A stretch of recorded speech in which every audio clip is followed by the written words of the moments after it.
step number 1. Step number 2, let's go to, I do like how Games Workshop sets up their instructions, where you get the blue as the parts that you've done, and then yellows where you put glue on.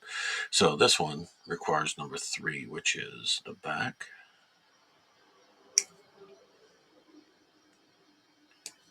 So nice and clean. I do like that. It's not all the way to the end, to the base of everything, but it's close enough. Number 4, which is part of a leg. Sometimes just figuring out what angle I want to do this at.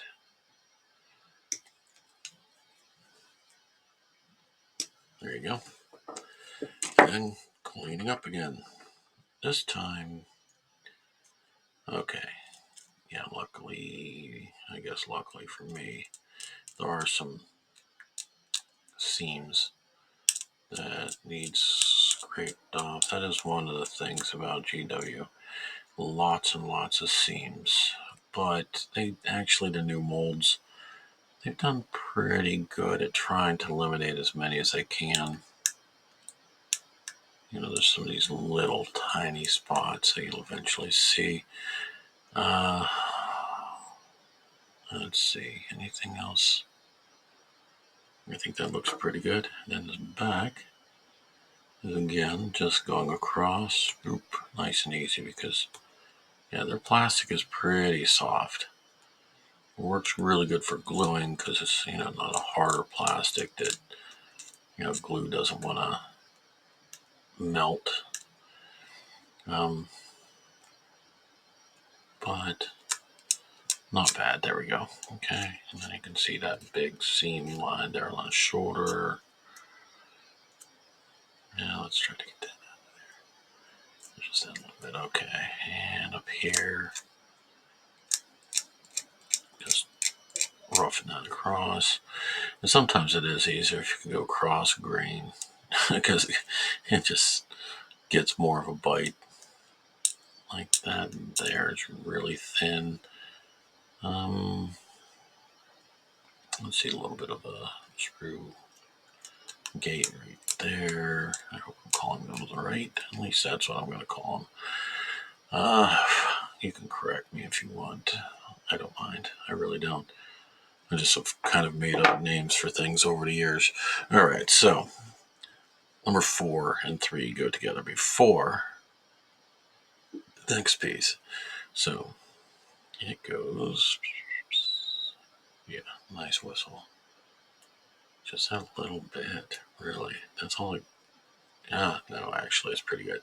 This actually thins really good for if you can actually hold it together. Thin just right around the seam. I heard a capillary action once. I don't know if that's really what this is, but it works. It just kind of seeps right into those little seams that you can probably see there, right like that. Hold it for a second. It's really quick, and I think it has a better bond than regular extra thick. Ooh, nice. I like how chunky this dude is. That's pretty darn cool. Anyway, I think I was talking a little bit about Mortarion. It's one of the Primarch series from the Horus Heresy. Before Mortarion ended up turning to Chaos and Nurgle. That was a pretty good story too. Good introduction to who he was and who he is. So that's it. That is step 4. Pretty nice and simple. Like it. Starting to take a little bit of shape there. All right, let's move to step number 3. Step number 3 has, we're just going with part number 6, which is his epaulettes or shoulder pads, or, these big bulky things that just look cool. Don't serve a huge bit of purpose, but it's okay. Here we go. Clip those off. That's a pretty thick, but yeah, you hear that click? That is a nice smooth, I think, the smoothest snip. It's not a reason I like these. There's a reason to buy a little bit better quality occasionally, I guess. At my age, I've been doing this for so long. Regular snippers are just as good, but that's okay. You know, people that disagree with me, that's okay. Please feel free to. I just like what I like. Actually, you can see most of the stuff that I buy is so cheap that when I upgrade, I'm like, wow, that's unique, but I'm afraid to use it because it's going to break on me. I'm a klutz. And then, like, you spend a lot of money on those nice polishing, sanding sticks, more expensive ones. They have a tendency to be used up pretty quick. You know, and it's the difference of what, $2 for 100, no, maybe not 100. Let's try 50 emery boards versus $10 for 60. Like, you know, sometimes the trade off's worth it. In this situation, as I said, I'm not a pro. I don't think I'm ever going to be a pro. But this is where it is. Alright, so that goes on. That's not bad. Actually, that's pretty darn slick. Alright, let's see. Let's put that on. Okay. I think I can see where the seams are to get the glue down in. If not, the nice thing about this thin is it'll go in, but it doesn't like totally mess up the plastic, mess up pieces where it overflows. You still don't want to get too awfully much on, but like that,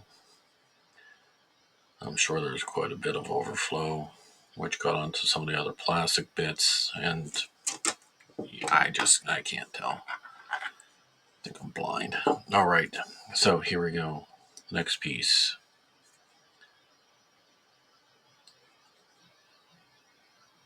Number 7. There we go. It's another thing I kind of like about Chaos Marines. A little more than regular Marines, even though my normal feelings about life is I like human. I like good. I like, if I'm playing a character in D&D, it's going to be a cleric. Not a paladin. It's going to be a cleric because I like healers. So every so often you have to show your chaosy side, though. These guys are just kind of gross and all these weird bits, and well, that's what you get for the Lord or God of Decay. Just grossness. All right, there we are. Or there we're not. Let's see. Let's turn this around. See how this goes. Oh, nice and clicky. All right, went right in. And this. Just do some bits of glue. Look it into the seams. The nice thing is, you don't have to do a whole lot of filling. I do have my little bit of sprue goo, as I heard somebody refer to, and I like that term. I have some of it. I just don't feel I need to use it as much as you'd think. Well, it does depend on the model. I just bought a Santa Grot, the one where the red gobbo is riding a giant squig, and there were some massive gaps in that needed some of the attention of that.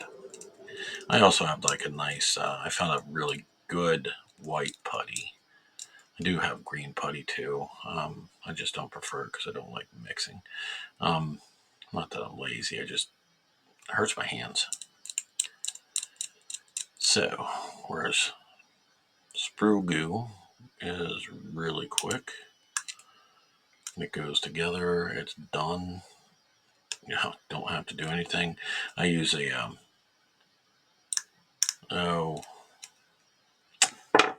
toothpick. actually just dip it in the bottle and go around the seam nice and easy. So here, let's see, how does this one go on? I can see it. Something like that. Yes, there we go. I said, nice thing is, I can pretty much just do that.